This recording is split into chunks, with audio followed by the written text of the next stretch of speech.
Yakshamash. My name is Borat. I'm journalist for Kazakhstan.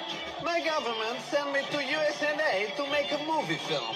Please, you look. Hello, nice to meet you. I'm in town.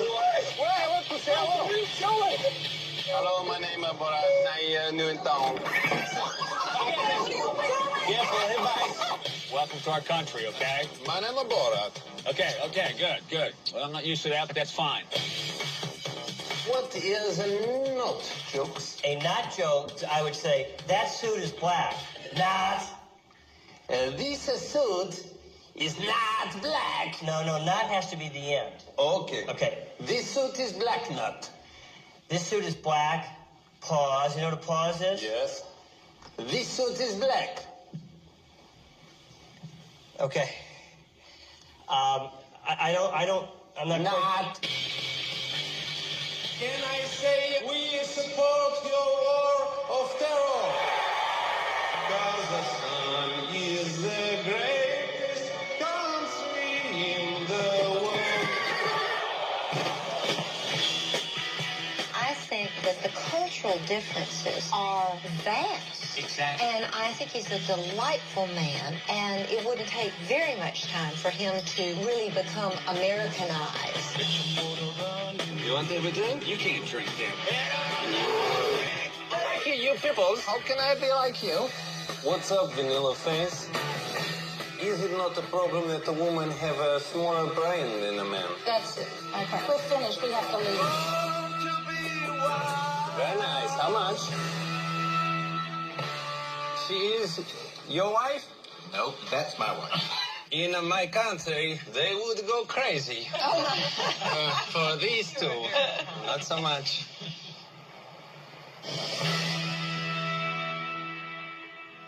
Please, you come see my film.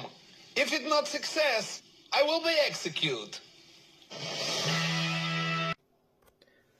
Needless to say, he wasn't executed because this film not only became a critical success, but a massive box office success. In fact, when this movie opened up on this weekend, it was only in like a very small number of theaters, and they scaled it back actually because they were afraid of what the controversies that this movie was having was going to have an effect on the film, and it did quite the opposite. The film actually went on to become a massive hit, opening to like $26 million in less than 1,000 theaters, which in 2006 is unheard of. I mean, back in the 80s and the 70s and 80s, that was something that was pretty common, but in 2006, for a movie to open that big in that small amount of theaters, that's incredible. And of course, the following week, it continued to have success, and it went on to become one of the biggest hits of the year. And if you watch the film, it's kind of hard it's not really that hard to see why. The movie stars Sacha Baron Cohen as Borat, another one of his characters taken from the Ali G show. The second movie based off of one of his characters from there, the Ali G in the House being the first one. And in this one, he's a fictional Kazakhstan journalist who travels to the United States to make a documentary which features real-life interactions with Americans. Much of the film features unscripted vignettes of Borat interviewing and interacting with real-life Americans who believe he is a foreigner with little or no understanding to American customs. And as I said before, there was a lot of controversy with the film prior to its release and after its release, when a lot of the people that were involved in the movie spoke out against the film and even sued the creators of the movie because of it. And it was actually denounced by the Kazakh government and banned in all Arab countries, almost all of them. But as I said before, the film was a massive hit financially, critically. It went on to receive several Oscar nominations, including Best Original Best Adapted Screenplay, and Sacha Baron Cohen himself won the Golden Globe for Best Actor in a Motion Picture, Musical, or Comedy. And yet this movie has yet to see a regular Blu-ray release. It's been released on DVD, but it has never been released on Blu-ray. I don't know why that is. I don't know if it's kind of the same thing with the Jackass movies, where you watch the movie and you see that it clearly will probably not look that good on a regular Blu-ray release, or maybe they're scared to release the film because of the controversy surrounding the film, which doesn't make a whole lot of sense when they released a sequel in 2020, which was about as good as this movie. And this movie is really, really funny. It's a very funny concept. You know, they did a very good job of making this movie feel like it was actually a real person. And because most people that they were interviewing had no idea what the Ali G show was or what this thing was, they did a good job of convincing people that this was a real person when quite honestly, it really was not. And it just leads to a lot of great, hilarious moments that are so raunchy and so over the top that even the Jackass guys will probably be looking at it and going, why did we think about this? Because this is pretty awesome.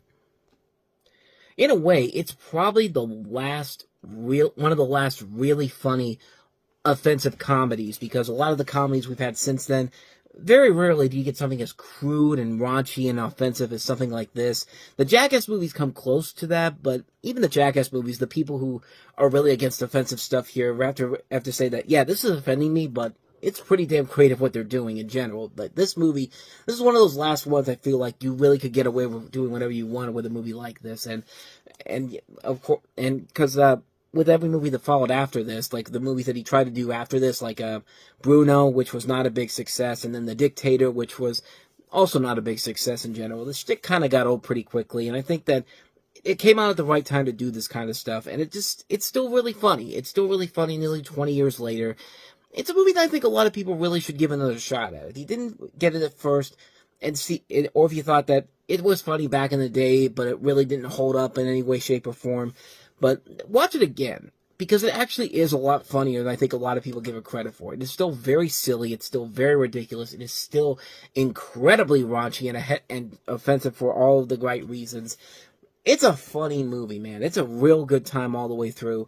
I laugh a lot every time I see it. It's a movie that still very much holds up, and one I highly recommend checking out. So, yeah, if you haven't seen it, definitely check out Borat. Or should I say, Borat, Cultural Learnings of America for Make Benefit the Glorious Nation of Kazakhstan. Because that's the full title of the movie. But with that said, let's go ahead and move on to our next movie. And that is the third installment of the Santa Claus series. The Santa Claus 3, The Escape Clause.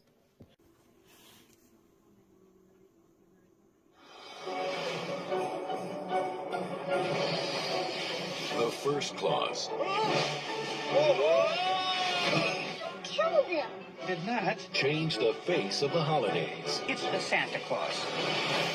The second clause proposed a challenge. I've got to get married? Yes, it's Mrs. Claus. I don't think there's a woman out there that doesn't want a piece of this. This time, Christmas is getting Jack. Jack Frost, you are hereby charged with attempting to upstage Santa Claus in a manner that is both willful and malicious. Excuse me. Did you just accuse me of being skillful and delicious? I'm tired of playing second fiddle. I'm going to be Santa Claus. Jack, you gotta let this go. You get TV specials and the postage stamps and the army of toy-building yes-men. What do I get? A few runny noses and some dead citrus. This holiday season, the most powerful clause of all, The escape clause. The escape clause. The escape clause. will be triggered, sending everyone back in time. Ho, ho, ho. Somebody's on the roof. Hey, you! That coat belongs to me! And it will knock one Santa out You hit me with a shovel! and let another slip in. You tricked me! You're not Santa anymore. You're just a guy who smells like a cookie. This is so wrong! On November 3rd, We'll call Christmas Frostmas. the future of the holidays will be at stake. I've done it. What have you done? And the final chapter will begin in the greatest Santa story ever told. I'm gonna make everything good again. Walt Disney Pictures presents Tim Allen, Give me a status report. Your pants are on fire. Yes, they are. Martin Short, I'm Jack Frost. Okay, chill. I invented Jill. Hey, Mom. Santa Claus 3, The Escape Clause. Ho, ho, ho! Yeah, talking about going out on a whimper. I mean, Shrek Forever After would later do this similar storyline, but really they needed it after Shrek the Third was such a disastrous movie, and we'll get to that one in a little bit, at least when we get to the next summer. But yeah, you ever seen Shrek Forever After? This was Shrek Forever After before Shrek Forever After did it. But in the movie, you have Santa Claus, once again, Scott Calvin, once again played by Tim Allen, who his wife's about to become pregnant, and he wants to bring her mother and father up there, played by Anne Margaret, and also who's the other one? Who's the father? I don't want to look it up, but I don't want to look it up. I think I have to, damn it. Alan Arkin, good lord. Alan Arkin plays her father. Like, I should have known that, but, but they have to come up to the North Pole, and Santa Claus has got all these things going on, gotta deal with the parents, gotta deal with the fact that they're getting ready to have a baby, they gotta get ready for Christmas, and while this is all going on, Jack Frost, played by Martin Short, uses a reverse spell on Santa Claus to basically cause him to lose the title and have Jack become Santa. And yeah, it's a Wonderful Life, because Scott is is stressed out because of everything going on. Of course, he's got to get ready for Christmas and all that. And yeah, it's a movie you kind of seen before, a mix of It's a Wonderful Life with the popular franchise. And needless to say, this is definitely the weakest of the three Santa Claus movies. I mean, this is one where the storyline really is just struggling to pull a narrative together, because it's a story we've seen done to death so many times before, and I'm telling you, the North Pole keeps looking cheaper and cheaper with these movies in general. Even though you can tell the budget is getting bigger and bigger with them, I've never seen a Santa Claus movie that looks so cheap like this one does. I mean, the first movie looks grand for the small budget that they had, and then the second one, it looks better on paper, but then when you see the world around, when you see it as the film goes on, it's just kind of like, yeah, they're just grasping for straws at this point, but at least that's better compared to what they do here, because, like I said, it feels much cheaper looking than the previous movies do. Now, with all that said, I actually do kind of like this movie. Kind of. It's not a good movie by any means necessary, but unlike something like Home Alone 3, which I just talked about on the Reviewing Network Talks About, it's a threequel that is trying to do something, and does have elements that do kind of work. I thought Martin Short as Jack Frost was kind of funny. I thought Martin Short can be a very funny person if you put him in the right role, and yeah, it's an interesting idea to see what would have happened if Scott had not gotten the Santa suit, and what would it be like nowadays. And yeah, stuff like that's pretty fun and all. But other than that, though, like, it goes where you think it's gonna go. It's gonna go down a path you've seen done to death so many times before. And the only other thing I would say that's kind of cool about it is seeing what they could do to put Tim Allen and Martin Short's characters in the parts of the 94, where the 94 movie is at, and even then, they're really just going the cheapest way possible, because it's not like they're really connecting with scenes that had happened beforehand. I mean, this isn't like Back to the Future Part 2, where you're literally just recreating scenes and having the characters interacting with one another. No, they're just in the background, kind of like a what do you call it? Rosencrantz and Guildenstern Are Dead, or for you kids out there, The Lion King 1.5, if you will. But I guess I could say this movie isn't bad per se, but it isn't great either. Like I said, it's definitely the weakest of the Santa Claus movies. It's the one that I feel like is being made specifically because of the money, because the last one was such a big success, and of course it's Christmas time, and Disney knows that if they can pretty much make whatever they can and hopefully make a profit off of it, and it made money, but not enough to continue the series as a film series. It did continue on with the Disney Plus series, which I've seen the seasons that they had, and they're alright. They're not great, they're not bad, they're just okay for what they are. But as far as this goes, yeah, it's about as weak as you can get. But like I said, it's not a bad movie, it just feels like an unnecessary sequel. And yeah, there are times when there are things about it that could work, but not enough for me to recommend it overall. I mean, if you like the other two movies and want to watch the third one for the holiday season, it's not going to hurt you to do so, but I feel like there's so many better Christmas movie options besides the Santa Claus 3, just saying. But so that's the Santa Claus 3, so let's go ahead and move on to the last film we have here, which is Flushed Away. This is the family pet mouse, accidentally locked out of the house. To get home from down here, you'll need courage, not fear. Run away! Of strange creatures, adventures, and heists. Take your legs, Sprite, when you hit the water. From the creators of Shrek, Flushed Away is more fun than Cars. It's the best animated film so far this year. Flushed Away. I'll keep my legs straight, Sprite. Ow, rated PG. Starts tomorrow. You know, a while ago, Studio Ghibli, who is known for making classic animated movies like Spirited Away, My Neighbor Totoro, Porco Rosso, Ponyo, they recently just made The Boy in Haran. They tried to step out of their own bound of what they're known for, and they tried to do a movie in CG called Earwig and the Witch, and everybody can kind of agree that the movie wasn't great. And yeah, I saw it, and yeah, it wasn't a good movie, and it just felt like it was completely out of what we're used to seeing from Studio Ghibli, and it's just like, stick to what you know. I mean, do something that is very much in what we come to expect from you. And Art Animation did that with this particular movie. You know, they're known for their claymation work, but this was the first time they went in and produced a project mostly in CG animation, and the end result is better, but still very distracting, if you will. The story of this is that you have a pampered fancy rat, played by Hugh Jackman, who's flushed down the toilet in his Kensington apartment by a sewer rat named Sid, and befriends a scavenger, played by Kate Winslet, in order to get back home while evading a sinister toad by Ian McKellen, and his hench rats, played by Bill Nye and Andy Serkis. They're trying to look for this diamond, if you will, and it's just like, it leads to like this adventure overall. It's definitely one of the lesser Aardman movies, but not one of the worst ones in general. I mean, I think the worst one overall was a claymation one they did called Early Man, which was just nothing but an underdog sports movie with cavemen, except it wasn't as funny or as clever as it could have been. And Aardman Animation did eventually go into CG animation again later, about 5 years later, with a far superior movie called Arthur Christmas, which, if you have not seen Arthur Christmas, do it this holiday season, because it is a masterpiece of a film. Probably the last great Christmas classic we've had in a long, long time. But as far as this movie goes, it's good. It's not bad, it's not great, it's good.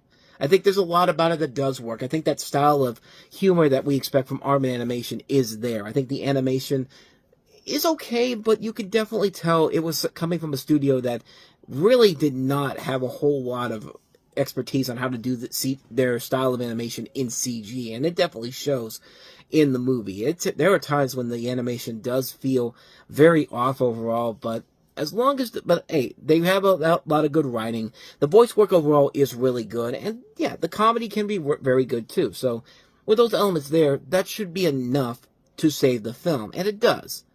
I just wish that maybe this could have been worked better as a straightforward CG film overall. But like I said, as it is, it's fine for what it is. It's nothing too amazing, nothing too spectacular, but it definitely feels like a film that could have been so much better if they had just gone back to the style that they had been known for.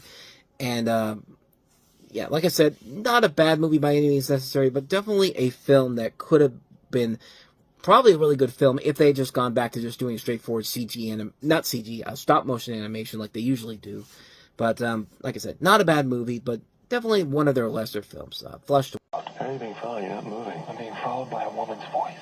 This is a story about a man named Harold Crick. I'm sorry, did you hear that? Mr. Crick, you have a voice speaking to you. About me, and with a better vocabulary. Beleaguered and exasperated. Shut up! Cursing the heavens in futility. No, I'm not. I'm cursing you, you stupid boy, so shut up and leave me alone! Oh, goody. This woman, Karen Eichel, one of my favorite authors. Hi. That's her. That's the voice. She's the narrator. Little did Harold know that this would result in his imminent death. What? Come on! On November 10th. This isn't a story to me, it's my life. Oh, Rick. Will Ferrell in a comedy that proves truth. My name is Harold Crick. I believe you're writing a story about me. Is this a joke? Is stranger than fiction. I need to speak to Karen Eichel. I'm one of her characters. And she's going to kill me. Well, that sounds like a comedy. Rated PG-13. In theaters everywhere, November 10th. I should probably also point out that he's more than French kissing Sacha Baron Cohen in Talladega Nights. But that's not what I'm trying to get across here. What I'm trying to get across is this great movie that you probably have never even seen because it's not a stupid screwball slapstick comedy like Step Brothers or Talladega Nights is. But no, it's Will Ferrell actually doing something that's more than showing what he could do as his range as an actor. And in this movie, he plays an IRS agent who begins hearing a disembodied voice narrating his life as it happens. Seemingly the text of a novel in which it is stated that he is the main character and he's going to die. And he frantically seeks to somehow prevent his death. He goes to somebody played by Dustin Hoffman. He falls in love with a restaurant owner played by Maggie Gyllenhaal. Emma Thompson is the voice that's narrating his life, and Queen Latifah is somebody who works for the company that she works for, the book company that she works for, and this movie is absolutely incredible. It's an amazing film that's a good mix of comedy and drama, and it shows what Will Ferrell can do instead of just playing that guy we see, instead of playing a Ron Burgundy or a Buddy the Elf. Like, there are movies where that can work. There are movies where he can be really funny in that. Like, a couple really good underrated movies from the year before. Bewitched, Kicking and Screaming. We'll get to a movie with him doing what he does best the following year with Blades of Glory. Yeah, there are times when that can work. There are times when that can be really funny. But there are times when, you know, I want to see him do something more straightforward and restrained. And this movie is definitely that. This is probably one of his best overall films as a whole. And it helps you have a really good director in Mark Forster, who did Monsters Ball, a really good writer in Zach Helm, and just a strong cast for Ferrell to work around with. You know, you're always going to get great performances from Dustin Hoffman and Emma Thompson. Queen Latifah is also really good in the movie. Maggie Gyllenhaal continuing to have a breakout 2006. I think, you know, it's really funny because she hates Will Ferrell's character straight from the beginning of the movie. But then as they slowly but surely come together, and you really do buy into their relationship. You can buy into their chemistry, that these two would have a chemistry together. And I love the build-up that this movie is leaning towards. This movie really is, you know, does a great job of building the storyline up, building the tension, building what's going to happen to this character Will Ferrell is playing. The last 15 minutes of the movie, I think, are absolutely pitch perfect, because Will Ferrell finally gets to the point where he has to meet the narrator, and there's a great build up to how the narrator finds out that she's actually creating the world of this guy that actually exists, and the fact that Will Ferrell's willing to go with the idea of going to die, and you know, and the way that the film ends itself is really well done. It's a perfectly put together film.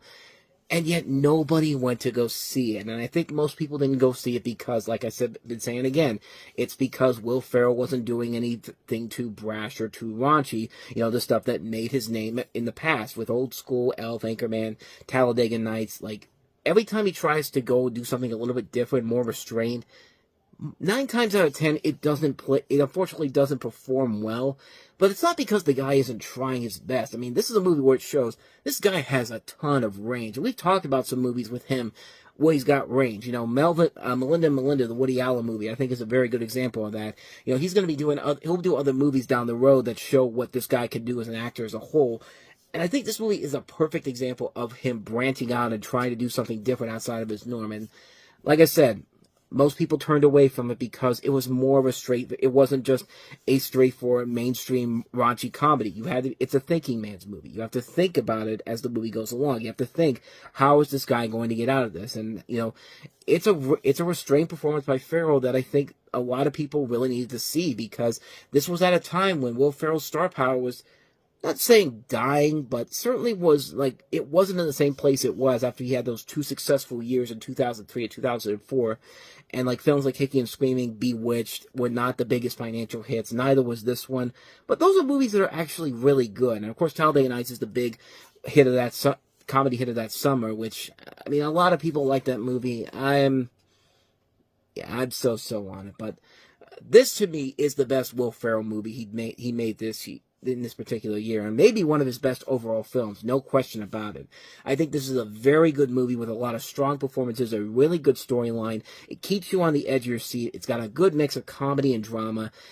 I think it's a fantastic film, and one that definitely deserves a lot more attention than I think it gets. And I think it is slowly but surely building in the decades since it's come out, but I don't think it's quite there yet. I really hope this movie finds its following over time, because it is really a damn good movie that deserves a lot more credit and a lot more attention than it gets. I highly recommend this movie. If you have not seen Stranger in Fiction, you're doing yourself a major disservice, because you're missing out on one of the year's best films, no question about it. Definitely seek this movie out. It's incredible. Stranger Than Fiction. So with that said, let's go ahead and move on to our next movie, which is Sarah Michelle Gellar in The Return. An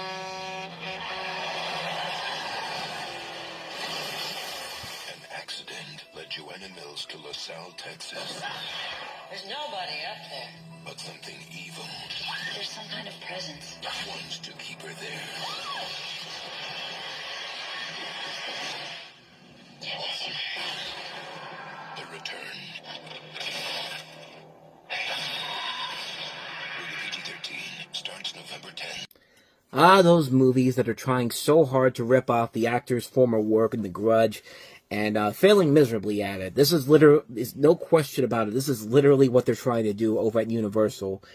I mean, I know it's Rogue Pictures, it's not technically Focus Features, but it's all under the Universal umbrella. But in this movie, Sarah Michelle Gellar plays a businesswoman haunted by memories of her childhood and the mysterious death of a young woman. And yeah, it's another one of those style over substance movies where at times the movie can look pretty good, visually very bleak and what it's trying to go for, but everything else about it is pretty lame. The whole psychological horror aspect of it is not that great. You got your predictable jump scares, you got your predictable story cliches that make no sense whatsoever in the context of the movie, and the film just is not a good film on any way, shape, or form. It was quickly forgotten almost immediately. First off, you don't release horror movies after Halloween. Like, very rarely does that ever work, unless you're making Bram Stoker's Dracula in 92 or Mary Shelley's Frankenstein in 94, where those actually do become successes or actually good movies. But if you're doing this after Halloween, you just know that your film's already done with, and you're burying it under whatever big holiday release is coming out. So yeah, it's not much more to even say about this movie. It's a film that's so largely forgettable. I bet if you asked Sarah Michelle Gellar about this movie, she would tell you she doesn't even remember making it. I mean, that's how much it feels like this movie just felt like so vapor. It came, it went, it never made an impact with anybody and was immediately forgotten, almost immediately. So yeah, not much more to say about that one. So let's go ahead and get back to some interesting films, starting with, actually, not really starting because we only got 2 more left. Moving on to the next, let me rephrase that. Moving on to our next film. How about that? Ridley Scott's latest film, and that is Russell Crowe starring in A Good Year. Morning, lab rats. Today is Greedy Bastard Day. 50-bid people are buying. Sell. Well done today, lab rats. We all made a spectacular amount of money. It's times like this when everyone hates you. That's when it's fun. Burn in hell, rot in hell, die. Charming. Congratulations, you're my hero. Who said that? Your lawyer. Right. Oh, Henry. Bloody hell. Did you care for him? I loved Henry deeply, but I never got around to telling him. Your Uncle Henry hasn't updated his will in over 20 years. So you get everything? The old farmhouse and the vineyard and the grapes and everything. So, where are we, Max? Look, they're both the D3. I've got a GPS here with a stutter and a... Oh! Shut up!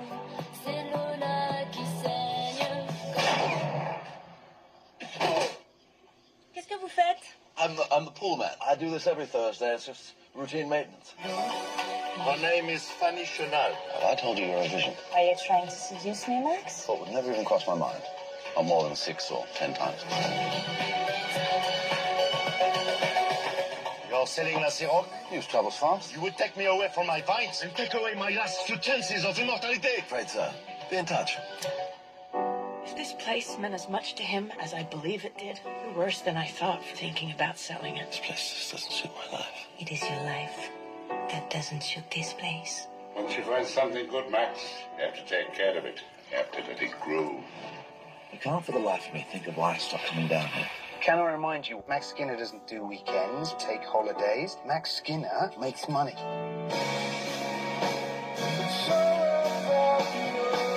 Now, what's it to be? The money or your life? Every single one of my memories takes place within about 100 steps of this very spot. Are they good memories? No. They're grand.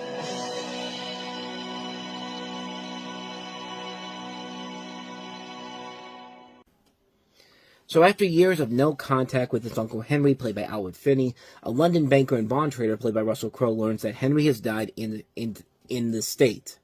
It literally says INT state, INTSKATE. If you think I'm crazy, take a look at this. Into state. So I wasn't reading that the wrong way. That's how it's literally spelled in the synopsis. So Max inherits a chateau and vineyard in Provence, and Max spends part of his childhood there learning maxims and how to win and lose, and honing his killer instinct at chess, as well as which serves him well in finance. Max goes to France intent on selling the property. He spends a few days there getting the property ready to show. Memories, a beautiful woman, played by Marion Cotillard, and a young American who says she's Henry's illegitimate daughter, interrupts his plans. Does Max the boy know things that Max the man has forgotten? I guess there's no better way to say what this movie is about, what this movie essentially is, by saying, by God, it tried. It really did try to do something that was outside of the norm for Ridley Scott and Russell Crowe. Like, this is something that's completely outside of what you expect from these two people. And I'll give them credit for trying. I'll give them credit for doing something ambitious, but man, does it not work. It's a very sappy film. And yeah, I think Russell Crowe does have enough charm to would make this kind of work in general, and he does have a good chemistry with Marion Cotillard, which, good lord, she is beautiful in this movie, man. Like, that's the only reason I'd probably say watch this movie for Marion Cotillard, because, my god, she is beautiful in this movie, man. But everything else, yeah, this feels like a film that Ridley Scott should not be involved in. I feel like somebody else should have came in and directed this movie, and probably would have had a much better success rate with it. But other than that, though, it's a very sappy film. It's not really that engaging. It's not really that funny in general. We've seen stories like this done to death so many times before, and it wastes a really good cast. You know, you got, like I said, Marion Cotillard, Albert Finney, Freddie Highmore is in the movie playing the younger Russell Crowe in this. Abby Cornish is in this movie, where she's playing the daughter of Henry, and it's a film that I want to give it much more credit for. I want to give it much more praise for, but I just can't do it, man. It's a film that's trying way too hard and trying way too much to be anything but a sappy, cheesy, cliched, riddled romantic comedy, and it just fails on so many levels. And I expect better from the people involved in this movie. This isn't like Ridley Scott's movies that he makes nowadays, which are mostly which are mostly failures by just repeating the same stuff he's done before. Like, this is a failure where he's trying to be more ambitious and trying to do stuff that's outside of his range. And he's made that work in the past. I mean, Blade Runner was definitely something very different from Alien, and The Warriors, of course. You know, a lot of movies back in the day were very different films than what we're used to him making. Like, he made a lot of genre movies. And this is one of those movies where it just feels like, yeah, this is probably a genre you should probably stay away from, because this is not really your MO, dude. And, yeah, it's just not a good movie overall. It's a film that has good ambitions to it. It's got a good heart to it, but it's not worth it. Even just to watch Marion Cotillard in the movie, it's not worth it. Because you could just go online and watch those scenes in particular. But yeah, overall a disappointing film, but a noble effort. I gotta give him credit for that. So with that said, let's go ahead and move on to the last film that we have here, and I almost forgot it. Training Day writer David Ayer makes his directorial debut with Harsh Times. Things we wish to forget. What's it like to just straight up whack them? Things we hope to become. I want you on my team. What exactly would I be doing? And things One boy! Leave him alone! we cannot control. What's your problem, psycho? From the creator of Training Day. You're like my brother. Christian Bale, Freddie Rodriguez, Eva Longoria. You're crazy and you're dangerous, and my biggest nightmare is you with the badge. Harsh Times. Rated R. Only in theaters. November 10th.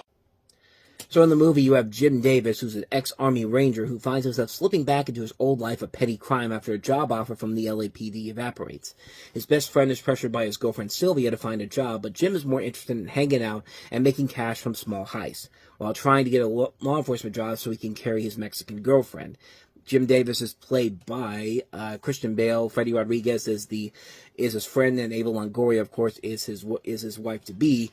And this very much is like Training Day, except nowhere near as good. As much as Christian Bale and Freddie Rodriguez and Eva Longoria are very good actors and they can carry a film, it's not enough to carry the load in this particular movie. And the film really struggles because it's trying way too hard to not be like Training Day, and yet it feels very much like Training Day as a whole.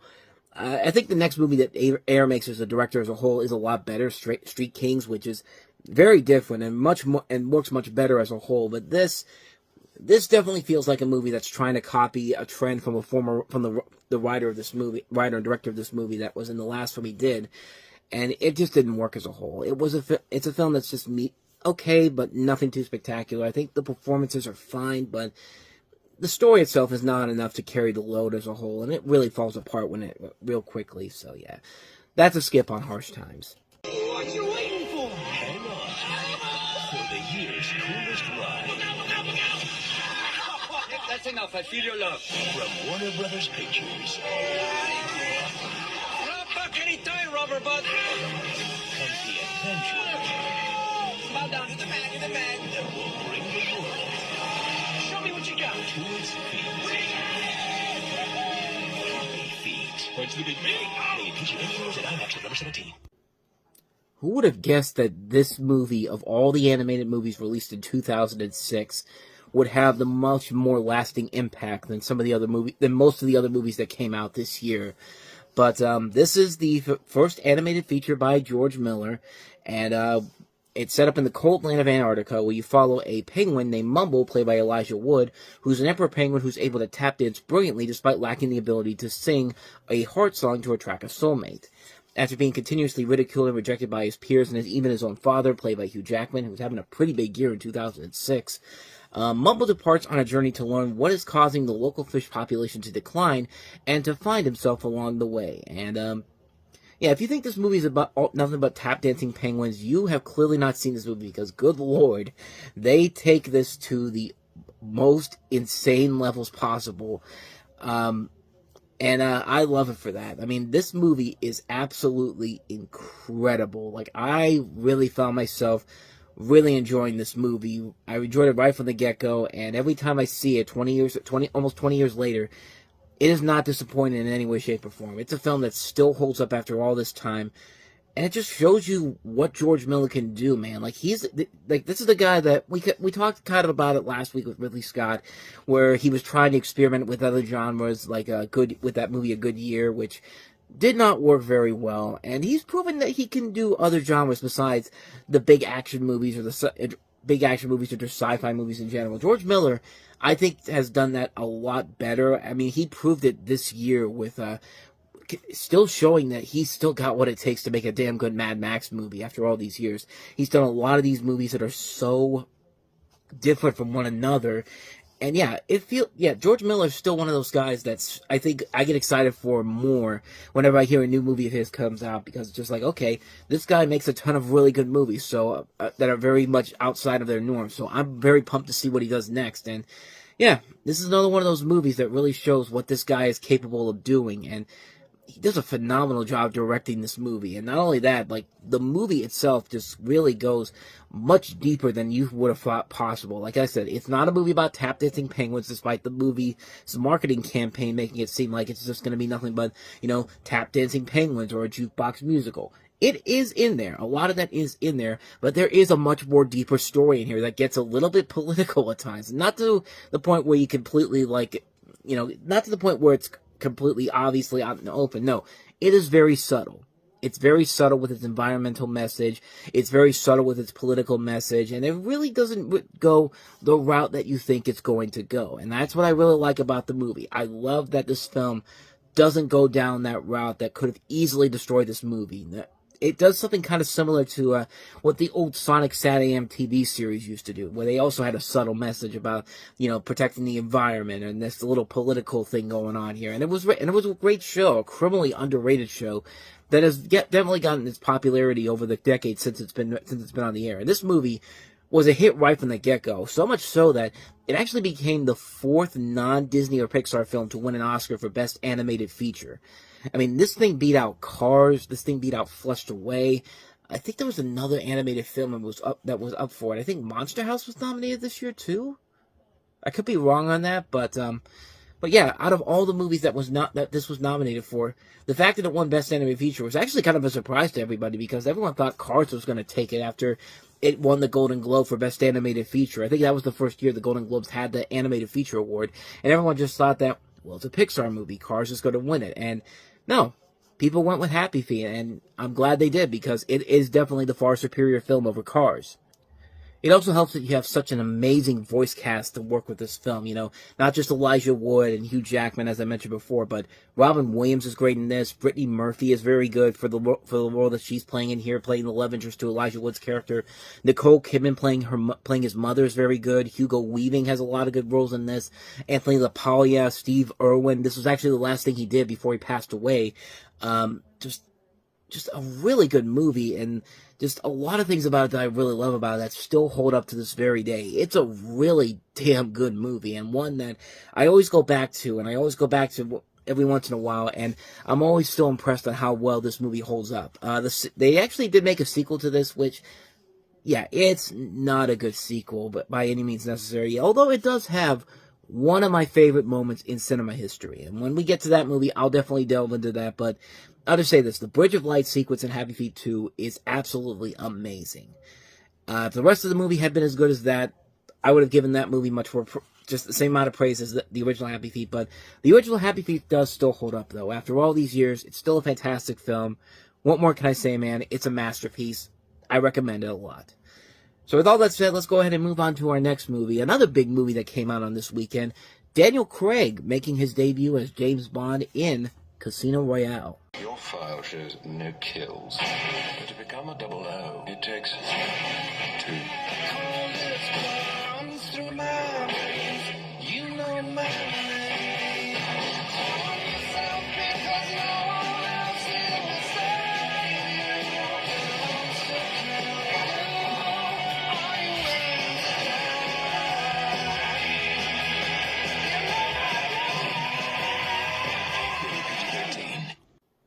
Not to be confused with the 1967 comedy movie with Peter Sellers starring in that film. I mean, there's literally a movie called Casino Royale, and it's more of a straightforward comedy, almost on the level of something like the Pink Panther, and it's fine for what it is. But this is the film that essentially reboots the James Bond franchise for a new generation. It establishes a new timeline, a narrative framework, and it's not meant to precede or succeed any other James Bond movies. And it has Daniel Craig in it, starring in it, as he stars as Agent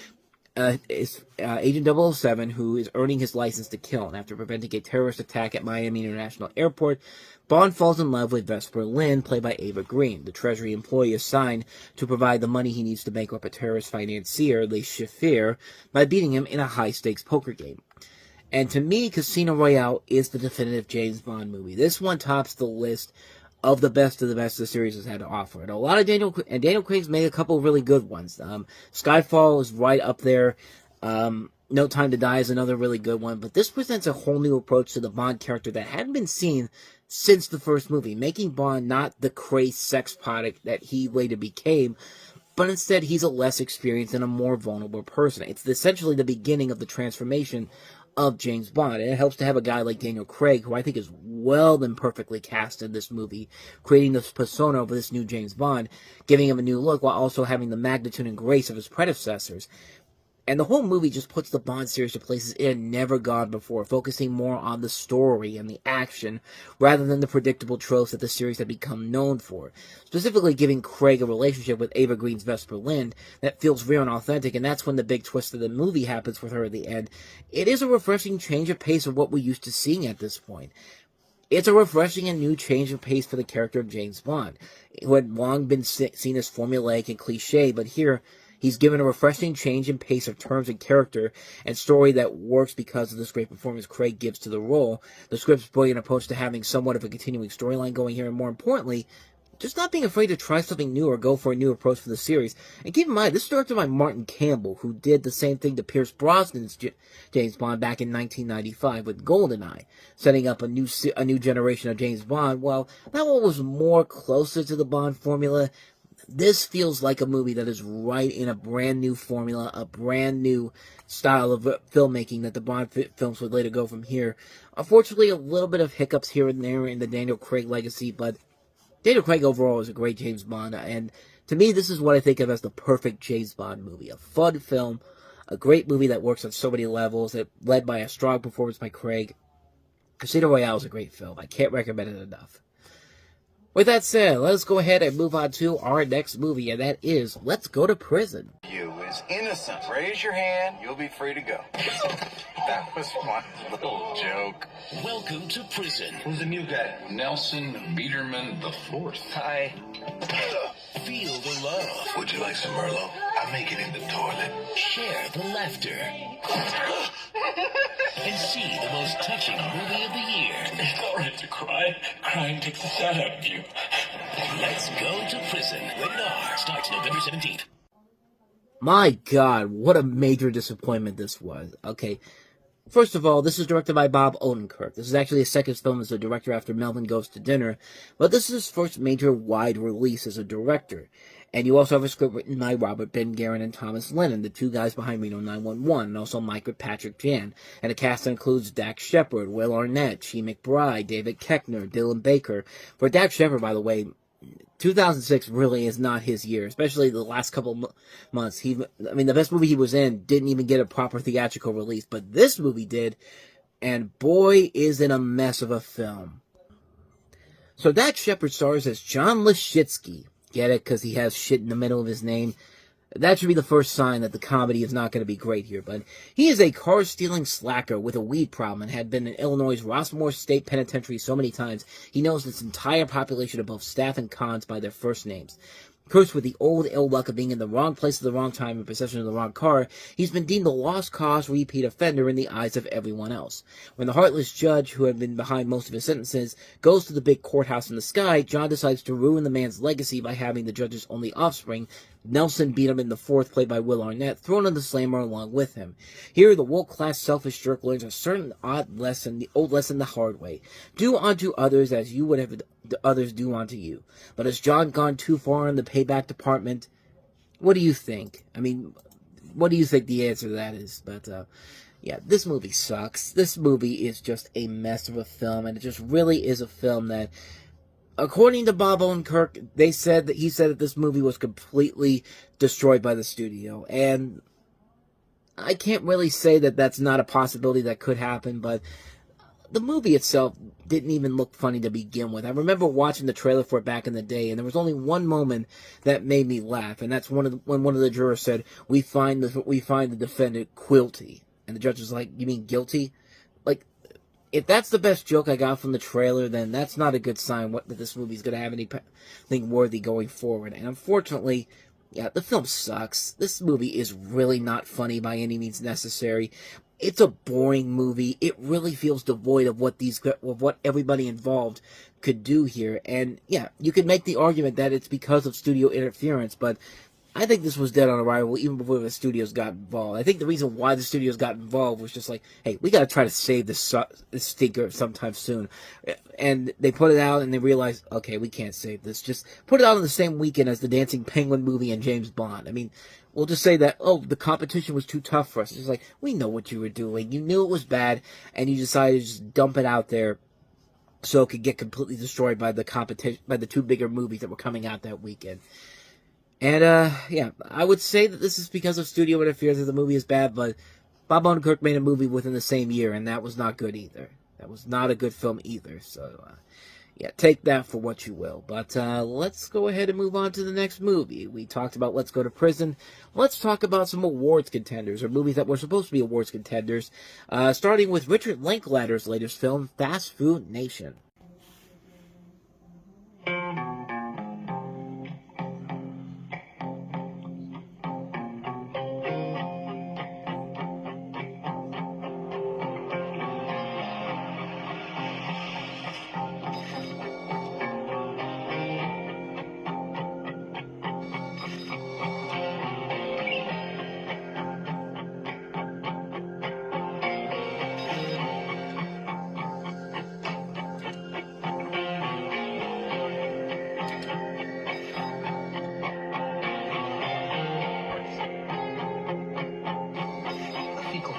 Counts were just off the charts. Do you understand what I'm saying? Not exactly. I'm saying there's in the meat.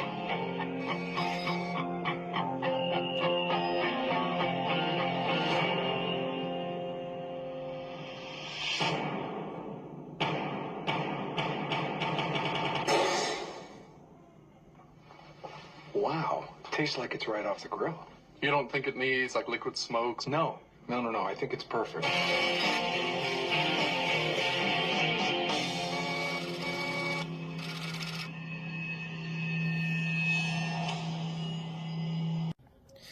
Yeah, maybe crossing Super Size Me and Fahrenheit 9/11 into a movie probably wasn't the best way to go with this movie. You have Don Anderson, played by Greg Kinnear, who's the marketing director for Mickey's fast food chain. Get it? Mickey's, because we can't use McDonald's. No, we can't do that. He's the inventor of their best-selling hamburger, The Big One. Independent researchers have shown the presence of cow feces in The Big One. Don is sent to Cody, Colorado to verify if the main supplier of Mickey's beef is as efficient as it appears, and the production process is up to code. During his investigation, however, he discovers the horrible truth behind a simple hamburger. The reality is not like it's portrayed.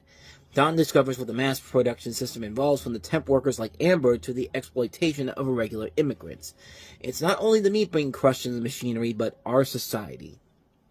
And yeah, you'd probably have something there if the movie was engaging or anything interesting. And this just felt like Richard Linklater was trying so hard to go back to his indie roots, but he still wanted to make a more mainstream film than his usual stuff, but it just doesn't work. It's a movie that's really sloppy. It's a film that is really lackluster, despite a lot of good talent in this movie, too. I mean, Patricia Arquette, Bobby Cannavale, Paul Dano, Luis Guzman, Bruce Willis is in here, Wilma Valderrama from that 70s show, Avril Lavigne, Chris Christopherson, Ashley Johnson, Ethan Hawke.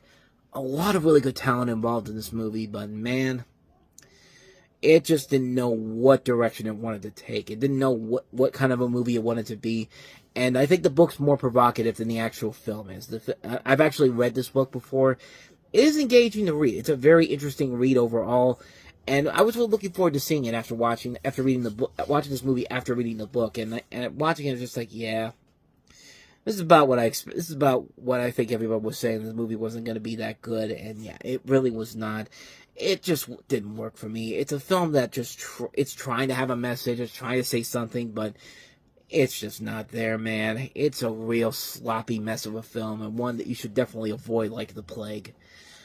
So let's go ahead and get to another ensemble movie, Christopher Guest, with a brand new film for your consideration. Guest comes a new comedy. We're on the set of one of the hottest movies being made. Hello, Purim. Home for Purim. Home for Purim. Where the heck have you been? Actually, I've been teaching in... Well, that's a rhetorical question. For your consideration, rated PG-13, in theaters Friday. So in this movie, the plot revolves around a group of 3 actors who learn that their performances in the fictional film they have not even completed yet, Home for Pruin, a drama set in the mid-1940s American South, are supposedly generating a great deal of award season buzz. And the movie is supposed to be a mockumentary about movies that are considered Oscar contenders and going all in and making sure that you're doing everything you can to get the nominations. And of course, you got the usual people who are involved in guest movies: Catherine O'Hara, Eugene Levy, who also wrote the script, Parker Posey, Harry Shearer, Fred Willard, Larry Miller, Bob Balaban, Jennifer Coolidge, Jane Lynch, Ed Begley Jr., John Michael Higgins. You know who you get in here. And yeah, this is definitely not one of his better movies as a whole. I mean, I like Christopher Guest movies a lot, but I think films like Waiting for Guffman, Best in Show, and A Mighty Wind are the far superior films. It's another one of those movies where I think there's a good idea in here, but it really doesn't want to go all the way with the satirical elements they could go with. It's hard to make a satirical Hollywood movie nowadays that's not a mainstream film. And I think this movie is having a hard time trying to figure out if it wants to go borderline mainstream or just go all in on independent. It's either mainstream or independent. Like, it can't decide on which one it wants to go into, which direction it wants to go into. And I think the film really suffers because of it. And it's a shame, because occasionally there'll be a good funny moment here and there, but other than that, though, there's nothing really about it that makes it that great compared to Christopher Guest's other movies. And this is actually his second to last film he'd ever direct before he would go back to making another film in 2016, which I've yet to see, but we'll probably get to that one when we get to that one. Mascots is the name of it, So that's for your consideration. Not a great film, but certainly could have been a whole lot better. But let's go ahead and move on to the last film we have here. Emilio Estevez directing a film, and that is Bobby. Dr. King is gone. No one left but Bobby. No one. Senator Kennedy, welcome to the Ambassador Hotel. Thank you very much. We can perhaps remember that those who live with us are our brothers, that they share with us the same short moment of life.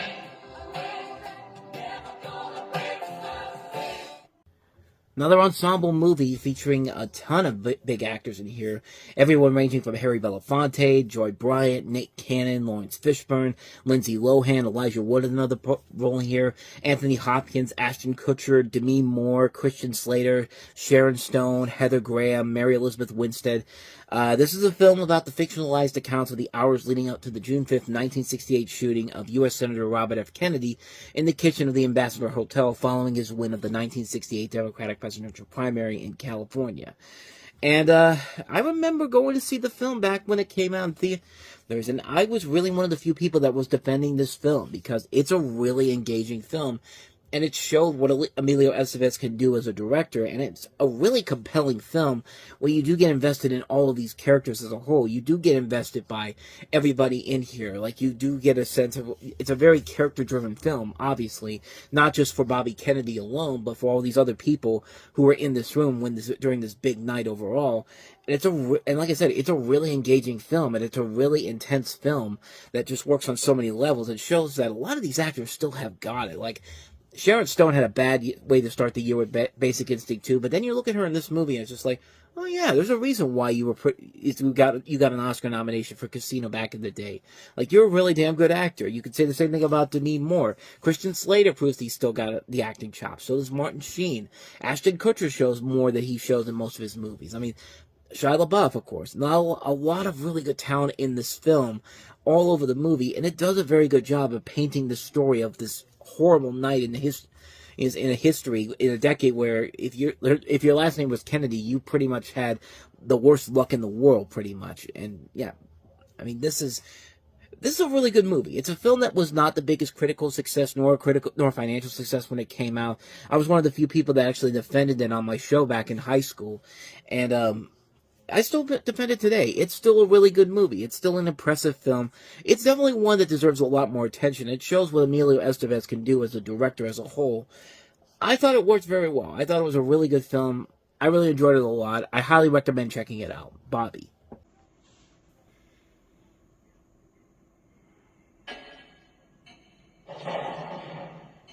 It's that familiar feeling when you meet a stranger. It's that fleeting sensation when you enter a room. It's that flash of memory when you recognize an object. It's deja vu. Have we met? Yeah. Yeah, we have.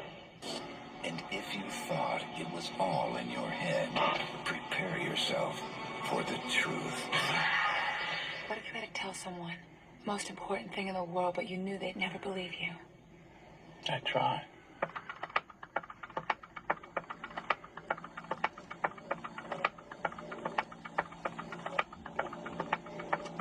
Within the feeling, there are clues.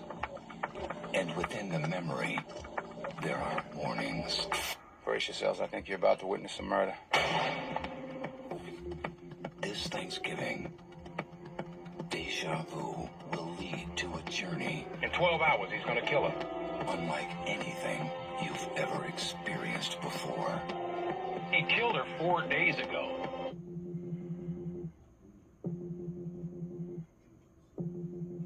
Yes, one theory.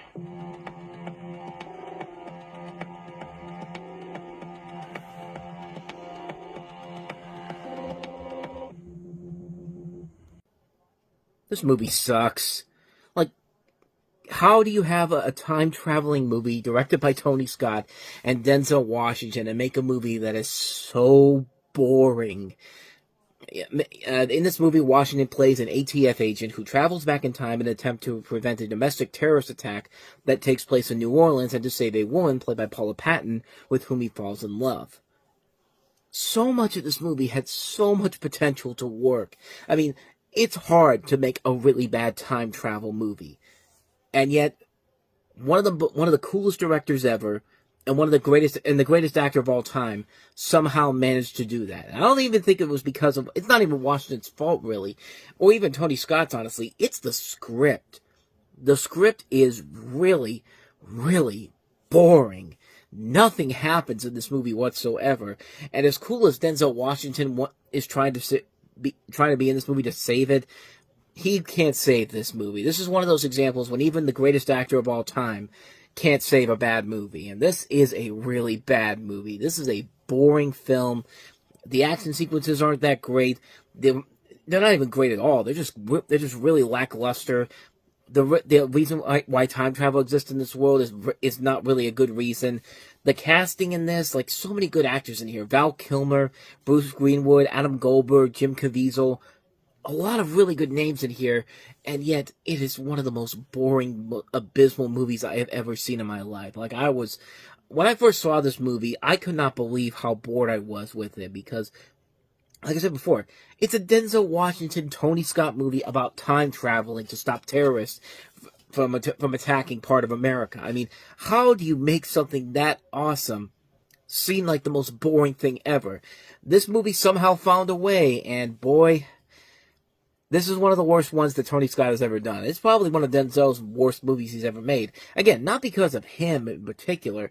The guy will always put 110% in whatever he's in, even if it is a bad movie. But even so, not even his good performance in this can save this train wreck. Yeah, it's a bad film, unfortunately. Yeah, so a hard skip on Deja Vu. So that's one bad movie down. Can we buck the trend with our next movie, Deck the Hall? Oh, God. In the peaceful town of Cloverdale, Dr. Stephen Finch was Mr. Christmas. This is a busy time of year, so we have to have a game plan. All must-sing caroling requests to be submitted in writing. Until the competition moved in. Who moves in the middle of the night? I'm Buddy Hall. We just moved in across the street. These are my babies. Can I live here? Daddy, come look. You can see every house in the country from space. Where's our house? You can't see our house. Just hoping that one day I'd do something big. Buddy. Around here, I'm the Christmas guy. I don't think so. Now they're going head to head Watch and learn. for the holidays. That's gonna swell up. But the holidays Got the next 5 years of trees all lined up. How'd you like to chop it down with my chainsaw? might not be big enough Does anyone smell gas? for the both of them. I guess I'm the new Christmas guy. This isn't over yet. You're gonna cut his power, aren't you? SpongeBob, this is SquarePants. Like, he's coming! This is the best Christmas ever. We're gonna settle this like men. They're acting like a bunch of 12-year-olds. You want lights? I'll give you lights. Oh, gosh. You sure you've been watering that thing? It went up awfully fast. This November, You're gonna stand here and you're gonna work it out. Now that is something we could agree on. Hey, baby, who's your daddy? Dad? Oh, God. I'm your daddy. I'm your daddy. Regency Enterprises presents Danny DeVito, I really want my house to be seen from space. Matthew Broderick, I like the way you've duct taped the antlers to their heads. Apparently, reindeer are not indigenous to the region. Oh, I didn't see that coming. in the brightest Christmas story ever. I knew it! That could have ended badly. Deck the halls. Where are my clothes? I had to get your body temperature up, so I zipped this into the sleeping bag. Trust me, it works.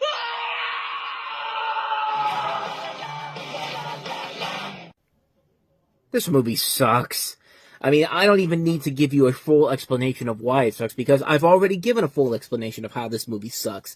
No joke, as of the time of recording this, I just did I'm doing my worst movies of all time list on the Reviewing Network Talks About, and this was right up in the top 20 of my worst movies of all time. I think it was actually, if it wasn't top 20, it's definitely in my top 30, and I just did a video on that, so whatever place it was, you can go check that video out in the corners. You can get a full review of why I hate this movie so much. But to sum it up real quickly, Danny DeVito moves into Matthew Broderick's neighborhood. Matthew Broderick is seen as Mr. Christmas, which, like, who the hell calls himself Mr. Christmas? Like, but, you know, Danny DeVito has this idea that he wants to be known for something, and he wants his house to be seen from space, which makes no sense because his neighbor's house can be seen from space, but not Danny DeVito's house. The whole movie is just a clusterfuck, and like I said, I delved deeper into my video here about how bad this movie is, because this really is one of the worst movies I've ever seen in my life. This is up there with Christmas with the Cranks for one of the worst Christmas movies of all time. I mean, that's how bad this movie is. And not even somebody like Kristen Chenoweth, who has the only legitimately good scene in the movie with her singing at the end of it. And even then, like, it's just me trying to find a needle in a haystack. Is a hay in a needle stack, if you will, if you want to paraphrase a SpongeBob moment. But you get the idea here. You can watch my original reviews to get the full context of why I hate this movie in general. But this is a bad movie. It's one of the worst comedies I've ever seen. One of the worst Christmas movies I've ever seen. One of the worst movies of all time. Not much more to say about this one. So, on to the next movie, and that is Hugh Jackman and Rachel Weisz and Darren Aronofsky's The Fountain. Surely, talent like this can save this movie, right? Right?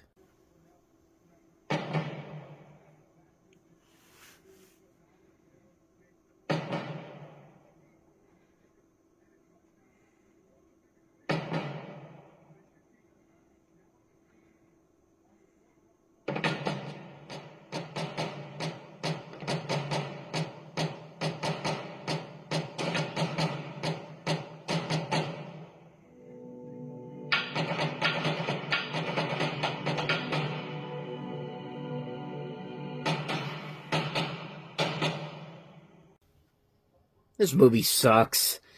We're now getting into style over substance movies now, and Darren Aronofsky, who had been relatively on a hot streak, had his first real major misfire with this one. Blending elements of fantasy, history, spirituality, and science fiction, the film consists of 3 storylines involving immortality and the resulting loves lost, and one man's pursuit of avoiding this fate in the life or beyond it. Hugh Jackman and Rachel Weisz play a set of characters bonded by love across time and space, a conquistador and his ill-fated queen, a modern-day scientist and his cancer-stricken wife, and a traveler immersed in a universal journey alongside aspects of his lost love. The stories, interwoven with use of match cuts and recurring visual motifs, reflect the themes and interplay of love and mortality. This was a film that was originally supposed to star Brad Pitt and Cate Blanchett, although they would appear later in other Darren Aronofsky films. I think I know Brad Pitt was in Tree of Life. I can't remember if Cate Blanchett was in there, but I'm pretty sure she was in a Darren Aronofsky movie. I could be wrong on that, but I'm pretty confident she was. But because the Brad Pitt left and the cost just really began to become bigger for this movie, Warner Brothers almost shut it down. So Aronofsky had to rewrite the script and hire higher paid actors, if you will, like Hugh Jackman and Rachel Weisz, and this was the movie that they made, and it's a beautiful looking movie, don't get me wrong, but it's a movie that has a really lackluster story. I mean, it almost kind of reminds me of a movie that Robin Williams did back in the 90s called Being Human, which was kind of the same thing. Robin Williams played these different characters, and played sort of the same character in different generations, like he'd play different people, and it'd be kind of like the same idea that this movie had. And even that one didn't work overall. As much as I love Robin Williams, and as much as I love the idea of what they were trying to do there, it's definitely a movie that does not work overall. And this is one that's, it's got a beautiful look to it, but as I always say time and time again, visuals do not make the fucking movie. And visuals did not make this movie at all. It's a movie that is, I guess I could say it's trying. The visuals are good, and Hugh Jackman and Rachel Weisz are doing their best to keep it together, but even then, the rest of the film is just such a cluttered mess of a movie, and it just doesn't work. So that's a hard skip on The Fountain. So we've 0 for 3 so far. Can our last film that we have here somehow buck the trend? Let's see if Tenacious D's The Pick of Destiny can do just that. Prepare yourselves for the motion picture experience of the century. 2 righteous dudes on an epic quest to become the greatest rock and roll band of all time. But first they must find the Pick of Destiny. This pick is our ticket to genius. We're never gonna find this thing. Follow me. We are the shadows. From New Line Cinema comes the most important film Sasquatch in the history of films. We are Tenacious D, the greatest band on earth. Oh,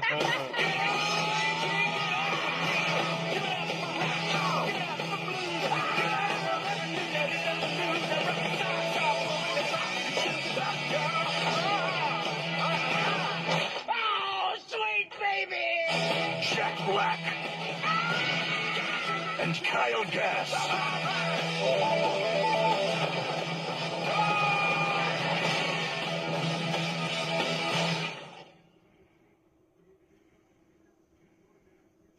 Tenacious D in the pick of destiny. Give me a power slide. Full throttle. How'd that feel? Really good. How did it look? Amazingly bad. This movie does not suck. Yes, we finally found a good movie on this Thanksgiving weekend. And what a shocker, it's the one that nobody went to go see.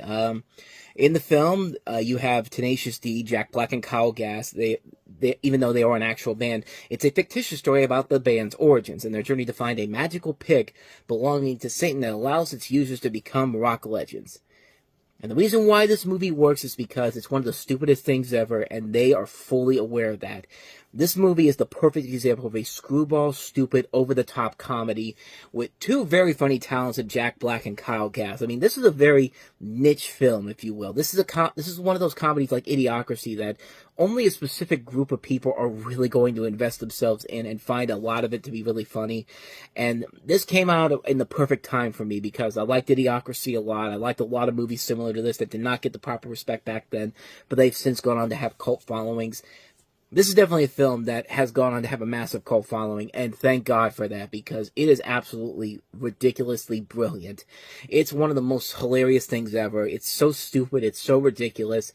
Everything about it is just so idiotic, but it's also very smart at the same time, and it's just a good, fun ride all the way through. Like, even if you've never heard of Tenacious D, which I didn't know Jack Black was in a band before this movie came out. Like, I went into this not knowing who the real Tenacious D was, but it made me want to listen to the music that they were making, because the music is incredible, too. I mean, the Pick of Destiny song, and the, I guess POD it's called, is one of the greatest songs ever. I mean, I love that song so much. Like, I'll start like singing it out of nowhere for some reason, and it's just because it's just such a great song. I mean, the lyrics in that song are so good.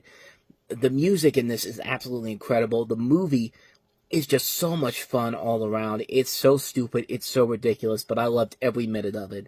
It's a movie that I like watching a lot. I watch it every couple of years, and man, every time I watch it, it gets funnier and funnier and funnier. I can't recommend this one enough. This is easily the best movie that came out this weekend. Who would have guessed that a movie with Denzel Washington, time travel, and directed by Tony Scott, a comedy with Matthew Broderick and Danny DeVito, and a film by Darren Aronofsky starring Hugh Jackman and Rachel Weisz would all be the terrible movies, and yet the best movie that came out on Thanksgiving weekend is a movie where Jack Black and Kyle Gass are literally fighting Satan for a magical guitar pick. Strange world we live in, I know. But, yeah, not much more to say about this one. This is a great movie. Tenacious D and the Pick of Destiny.